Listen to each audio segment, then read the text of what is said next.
In today's demonstration, we will be doing simple tuning fork test, a revision class. बहुत दिन पहले हुआ है, तो इसको रिफ्रेशिंग करना जरूरी है. तो what is a tuning fork test? For what? For what it is done? Why it is done? Air conduction, bone conduction नहीं, मतलब वो हम देखते हैं उसमें. आई आस्क कि क्यों किया जाता है? To assess the amount of hearing loss and type of hearing loss. Your answer should be precise. Question, उसका आंसर प्रिसाइज. दो चीज देखते हैं इसमें. क्या? क्वांटिटी देख सकते हैं, रफ क्वांटिटी पता कर सकते हैं, एंड क्वालिटी. क्या टाइप ऑफ हियरिंग लॉस है? कैसे कैसे टाइप ऑफ हियरिंग लॉसेस होते हैं? दो तरीके का हो सकता है. Either it is in the conducting apparatus or it is in the sense organ or the neural apparatus. ठीक, दो जगह हो सकता है. तो कंडक्शन apparatus में क्या क्या हो सकता है? Just quick revise. बहुत चीज इसमें रिवाइज कर सकते हैं. जैसे पिना में कोई डिफॉर्मिटी, उससे हो सकता है. एक्स्ट्राऑर्डिनरी कैनाल में कोई प्रॉब्लम हो, उससे हो सकता है. टिम्पैनिक मेम्ब्रेन में कोई प्रॉब्लम हो, उससे हो सकता है. ऑसिकुलर चेन में कोई प्रॉब्लम हो, उससे हो सकता है. ठीक, जितने एनाटॉमिकल स्ट्रक्चर्स, सब में कोई ना कोई प्रॉब्लम से कंडक्शन प्रॉब्लम हो सकता है. ठीक. सेंसरी न्यूरल प्रॉब्लम किसमें हो सकता है? दो पार्ट है, सेंसरी एंड न्यूरल. सेंसरी मतलब कॉक्लिया, न्यूरल मतलब वहां से जो नर्व जा रहा है ऑडिटरी कॉर्टेक्स में, उसमें. तो ये बोल रहे रेट्रोकॉक्लियर.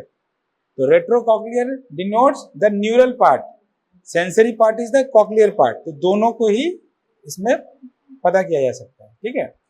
और this is a clinical test of hearing, मतलब we are doing it in clinics. ये कोई लैब टेस्ट नहीं है, या फिर कोई जिसको हम इन्वेस्टिगेशन कहते हैं, वैसा नहीं है. हम इसको पेशेंट के ऊपर डायरेक्टली कर सकते हैं when the patient comes to us. ठीक है. तो what are the types of tuning fork?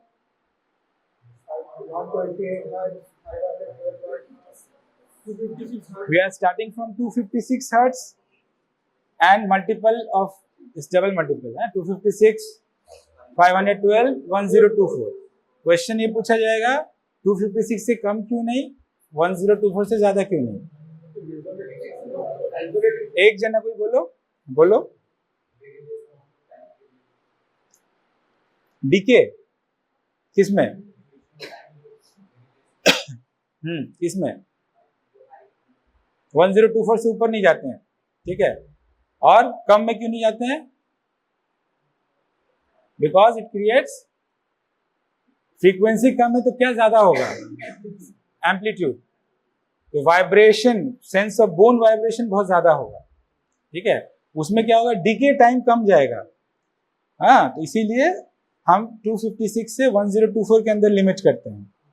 What is the normal range of hearing?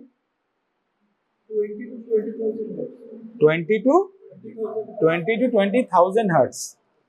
Cochlea का डायग्राम याद है? Spiral shape. 20,000 किधर होता है और 20 किधर होता है? Very good. जो उसका बेसिलर टर्न है उधर हायर फ्रीक्वेंसी होता है, और एपाइकल टर्न्स की तरफ लोअर फ्रीक्वेंसी होता है. Very good. तो इससे क्या पता चलता है? मतलब इसका कोई सिग्निफिकेंस है? हाँ, पता. जो बेसिलर टर्न्स है वो हायर फ्रीक्वेंसी है. हाँ, हायर फ्रीक्वेंसी जल्दी इफेक्ट हो सकते हैं मिडिल ईयर पैथोलॉजीज में, कोई मिडिल ईयर ड्रग इंस्टॉलेशंस में. हाँ, कोई सिस्टमिक मतलब कोई अगर सिस्टमिक डिसऑर्डर है, जैसे थायराइड डिसऑर्डर है या डायबिटीज मेलाइटिस है, तो कौन से फ्रीक्वेंसीज पहले इफेक्ट होंगे?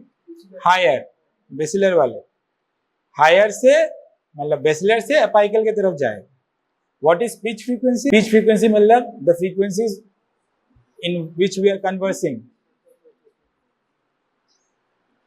500 hertz to 4000 hertz, और in some books 500 hertz to 3000 hertz. ये इसको कहा जाता है स्पीच फ्रीक्वेंसी. इसमें कोई ऑल्टरेशन होगा तो वो हमें बहुत जल्दी समझ में आएगा. We will be facing difficulty in hearing them. ठीक है. और अगर हायर वाले में हो रहा है ये नॉर्मल है तो हमें प्रॉब्लम नहीं होगा डे टू डे लाइफ में, समझ में आया बात। तो स्पीच फ्रीक्वेंसी जो है वो 500 टू 3000 हर्ट्ज तक है। इसीलिए प्योर टोन ऑडियोमेट्री का जो चार्ट होता है उसमें कितने फ्रीक्वेंसी से कितने फ्रीक्वेंसी तक होता है, 250 से लेके 8000 से कम, ठीक, समझ में आया बात। हर चीज का एक रेलेवेंस है। हम सुनते हैं 20 से 20,000 तक, तो वहां पर 20,000 क्यों नहीं है? वो हाई फ्रीक्वेंसी ऑडियोमेट्री में किया जाता है to detect hearing loss before it has occurred apparently to the patient. जैसे किसी को अगर क्रॉनिक डिसऑर्डर है, बहुत सारे लोगों के घर में डायबिटिक्स होंगे, थायराइड डिसऑर्डर के पेशेंट्स होंगे, अदर ऑटो इम्यूनोलॉजिकल डिसऑर्डर के पेशेंट्स होंगे, तो उनमें हम पहले से भी प्रेडिक्ट कर सकते हैं कि this is progressing towards hearing loss, even though the patient is not complaining और वी आर नॉट असेसिंग कि हाँ इसको हियरिंग लॉस है, ठीक है, by doing what, high frequency audiometry, ठीक है। तो एक एडवांस टेक्निक है। Okay, so now coming back to this topic, tuning fork test done with 256, 512 and 1024 hertz tuning fork. Now what are the parts of tuning fork?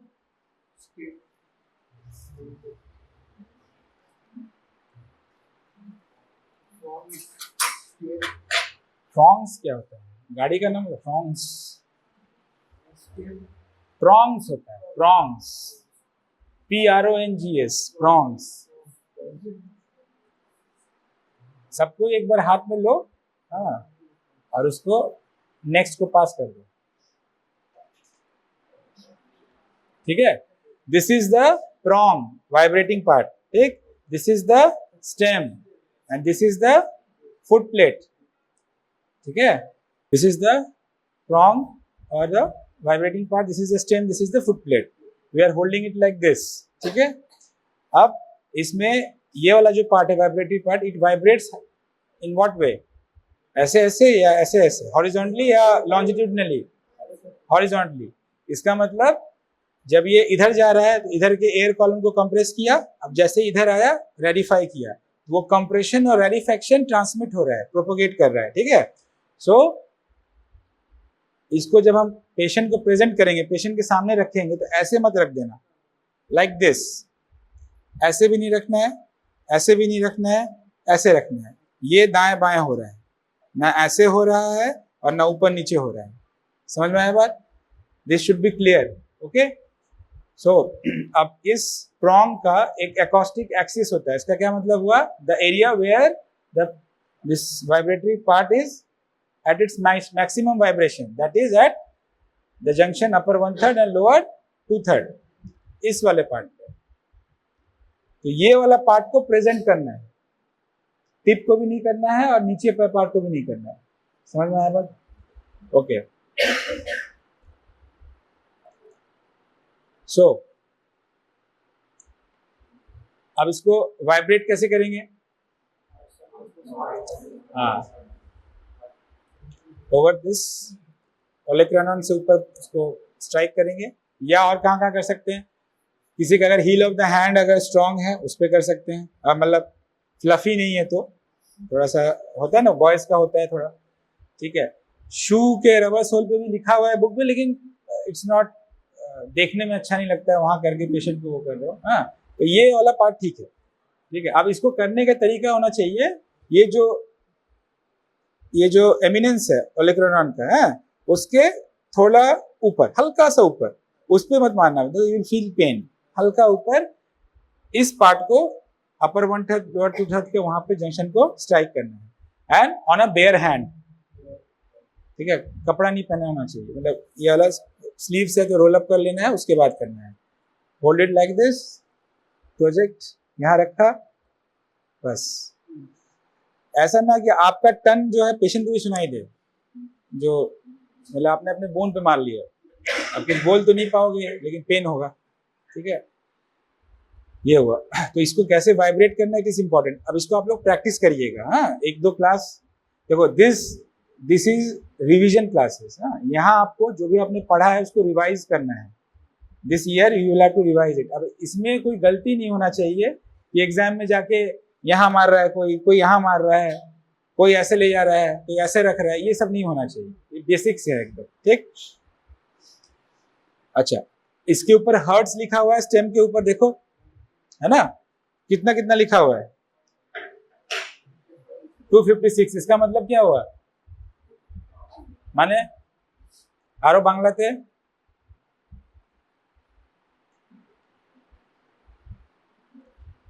क्या है यार इसका मतलब, 256 हर्ट्ज का क्या मतलब हुआ, माने in a second it is vibrating how many times, 256 times.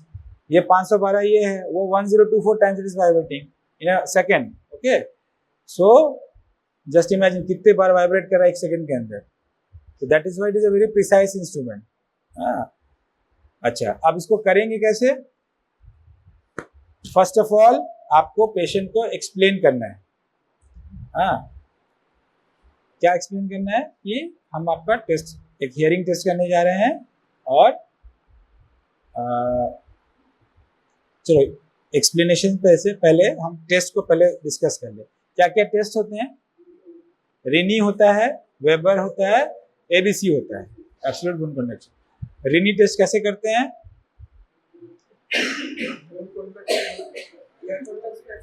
इस बैच का ईएनटी पोस्टिंग कब है, हाँ हाँ कब है, किसी का है नियर बाई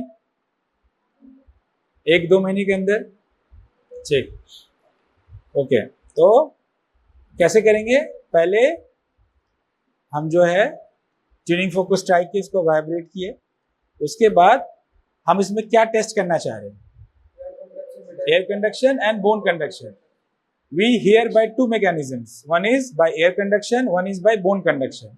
अगर किसी का एयर कंडक्शन, अगर कान ऑब्लिटरेटेड भी है, अपना कान पूरा बंद कर लो, बंद कर लो, अब कुछ बोलो, ज्यादा सुन रहे हो, ये कहाँ से सुन रहे हो, ये बोन कंडक्शन से सुन रहे हो, ठीक, मतलब पार्टली बोन कंडक्शन, मेजॉरिटी में बोन कंडक्शन से सुन रहे हो। तो हम दोनों से सुनते हैं, लेकिन ज्यादा किससे सुनते हैं, एयर कंडक्शन है। तो air conduction is always better than bone conduction, ठीक है। तो अब इसी चीज को हम इससे प्रूव करना चाहते हैं कि वो इस पेशेंट में है या नहीं है। तो हम दो चीज देखेंगे, एयर कंडक्शन इज बेटर, हाँ, बेटर का किस सेंस में, it is louder than bone conduction and it is longer than bone conduction. दो वर्ड्स है, लाउडर एंड लॉन्गर, सब बोलो क्या क्या है, लाउडर एंड लॉन्गर, तेज और लंबा, ठीक।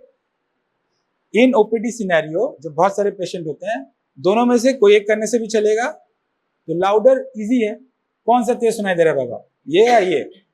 अब लॉन्गर कौन सा है, तो वो पहले खत्म होगा, फिर दूसरा वाला दिया कि नहीं देखना होगा, तो इसमें टाइम कंज्यूमिंग है। तो लाउडर इज ऑल राइट।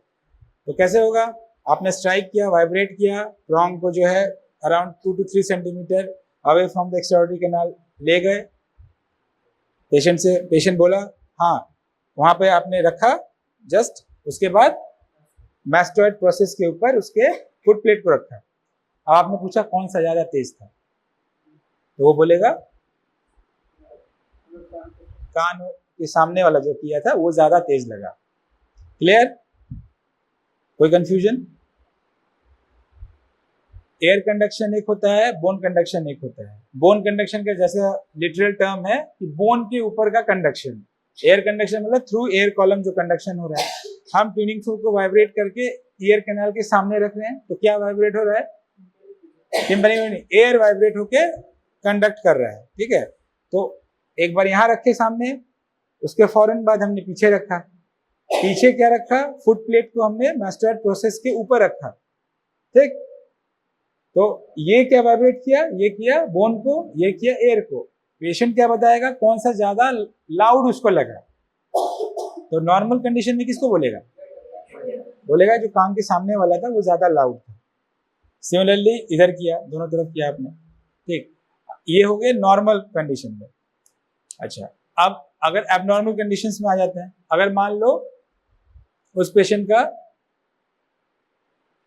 कोई कंडक्टिव पाथवे में प्रॉब्लम है, ठीक, यहां रखा, यहां रखा, तो कौन सा लाउड बोलेगा, बोन वाला। तो यहाँ पे क्या हो गया, इंटरप्रिटेशन क्या हुआ, bone conduction is better than air conduction. इसका मतलब उसका कोई कंडक्टिव पैथोलॉजी है, ठीक। अच्छा, अगर पेशेंट जो है बोल रहा है कि मेरे को सुनाई कम दे रहा है इस कान में, लेकिन उसका AC is more than BC, ऐसा हो सकता है? Very good, sensory neural hearing loss में ये हो सकता है, ठीक। अब वो कैसे होगा, बोन कंडक्शन जो है उसमें क्या वाइब्रेट हो रहा है, बोन, ठीक।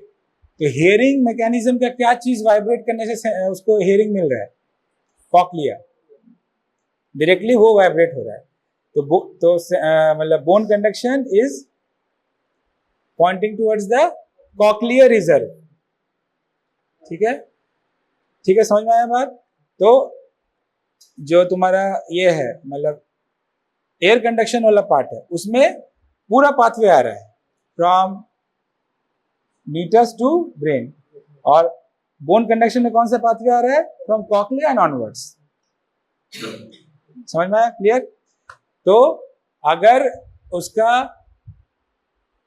तुम्हारा कॉक्लियर रिजर्व में प्रॉब्लम है, मतलब air conduction is equal to क्या हुआ, बाहर का कंडक्शन प्लस सेंसरी न्यूरल वाला पार्ट, और bone conduction is equal to बस सेंसरी न्यूरल वाला पार्ट।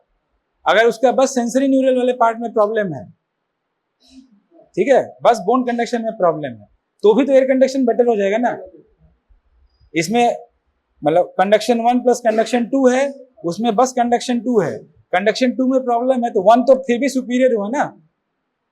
इसीलिए सेंसरी न्यूरल हियरिंग लॉस में भी जो है रीनी विल बी पॉजिटिव, ठीक। तो रीनी पॉजिटिव का मतलब खुश नहीं हो जाना कि जो है नॉर्मल है, उसमें देखना कि इसको सेंसरी न्यूरल तो नहीं हो रहा है ना। उसको हम कैसे देखेंगे, बाय डूइंग वेबर टेस्ट, ठीक। अब वेबर कैसे करते हैं, हाँ, बोनी प्रोमिनेंस जैसे वर्टेक्स हुआ, अपर इंसाइसिस हुआ, या कभी कभी चिन के ऊपर भी रखते हैं, तो तुम लोग वर्टेक्स रखना है, ठीक है। अगर कोई बहुत ही वैसा बाबा है नहीं समझ तो इसमें दांत के ऊपर भी कर सकते हो। तो सेम स्ट्राइक किया, उसके बाद ट्यूनिंग फोक को सेंट्रल यहाँ पे रखा वर्टेक्स के ऊपर, तो क्या होगा इसमें, अगर नॉर्मल पेशेंट है, सब कुछ ठीक है, उसका दोनों तरफ बराबर सुनेगा, ठीक। अगर उसको पैथोलॉजी है, मान लो कंडक्टिव पैथोलॉजी है, ठीक, सपोज करो उसका राइट ईयर नॉर्मल है, मेरे सामने बैठा है right year normal, left ear में कंडक्टिव पैथोलॉजी है। अब उसका आपने रखा बीच में, तो किधर जाएगा, लेफ्ट ईयर की तरफ जाएगा कि राइट ईयर की तरफ जाएगा, वर्स्ट ईयर की तरफ जाएगा। क्यों जाएगा, सुनो, कंफ्यूजन तुम्हारा दूर हो जाएगा। हमने क्या, पहला प्रिंसिपल क्या है, air conduction is better than bone conduction. तो जब भी हम सिर्फ बोन कंडक्शन टेस्ट करेंगे, तो एयर चूंकि सुपीरियर है, वो बोन कंडक्शन को कैंसिल आउट करना चाहेगा। तो एम्बिएंट नॉइजेस जो है वो कैंसिल आउट करना चाहेंगे बोन कंडक्शन को। जैसे मैं नॉर्मल हूं, मेरे यहाँ पे रखा, दोनों तरफ बराबर जा रहा है, जा तो रहा है, लेकिन एम्बिएंट नॉइजेस उसको इक्वली कैंसिल करके बराबर जा रहा है, ठीक, क्योंकि एयर कंडक्शन इज बेटर, ठीक। अब जिस पेशेंट में एयर कंडक्शन में ही प्रॉब्लम है बाएं कान में, तो उसका तो एम्बिएंट नॉइज कैंसिल नहीं कर पा रहा है ना, तब उसका लेटरलाइज किधर हो जाएगा, लेफ्ट में ही लेटरलाइज नहीं होगा। क्लियर कि नहीं, ठीक, क्योंकि राइट ईयर नॉर्मल है, उधर जितना वो सुना पार्टली कैंसिल हो गया एम्बिएंट नॉइज से। लेफ्ट ईयर में कंडक्टिव हियरिंग लॉस है, एम्बिएंट नॉइज का कैंसिलेशन पावर कम है, तो उधर जितना सुन रहा है एम्बिएंट नॉइज को कैंसिल नहीं कर पा रहा है, तो उधर ज्यादा सुनेगा, इसलिए लेटरलाइज टू द वर्स्ट ईयर। आपसे पूछा जाएगा क्यों हो रहा है ये, आपको एक्सप्लेन करना आना चाहिए, इसको एक बार आपस में प्रैक्टिस करना, तब समझ में आ जाएगा। अच्छा, तो in a conductive pathology Weber will be lateralise to the worst ear. Worst इसका कौन सा था, इसका कौन सा कंप्लेंट है, लेफ्ट था, लेफ्ट की तरफ। क्यों, क्योंकि एम्बिएंट नॉइज का कैंसिलेशन नहीं हो पा रहा है कंडक्टिव डेफनेस की वजह से। अब आते हैं हम लोग कि सेंसरी न्यूरल में क्या होगा। जब उसको रखा, उसका तो लेफ्ट ईयर में सेंसरी न्यूरल है, राइट ईयर में नॉर्मल है। एम्बिएंट नॉइज जो भी कैंसिल करे उसका तो कॉक्लिया ही डैमेज है, समझ में आया बात? वो किधर जाएगा? राइट ईयर में जाएगा। ठीक है, simple.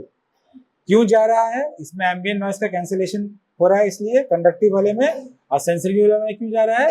To the better ear. क्यों? क्योंकि जिस ईयर में कंप्लेन है उसकी ईयर का कॉक्लिया डैमेज है, वो ऐसे ही स्टिमुलेट नहीं हो रहा है। ठीक। एंड थर्ड क्या होता है? थर्ड टेस्ट है एबीसी। एबीसी क्या होता है? हाँ, जैसा कि नाम बोल रहा है ABC, एब्सोल्यूट बोन कंडक्शन। क्या हुआ इसमें? एब्सोल्यूट कैसे करेंगे इसको?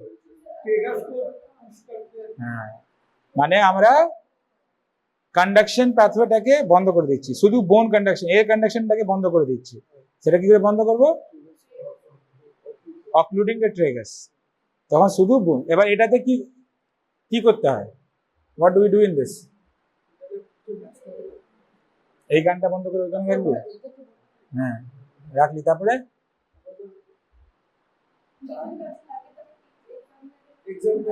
এক্সামিনার নিজেরও টেস্ট করবে, মানে নিজের উপর রাখবে। মানে এর মধ্যে ইন্টারপ্রিটেশন হচ্ছে equal to examiner or decreased if the examiner is normal. ठीक है जी। तो ये है ट्यूनिंग फोक टेस्ट।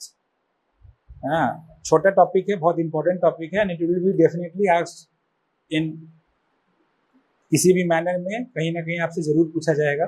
ठीक, तो आप लोग जाके इसको प्रैक्टिस करिए। हम लोग अगले डेमो में इसको एक बार यहाँ पे फिर से रिहर्स करेंगे, कैसे करके करते हैं इसके बारे में पढ़िए।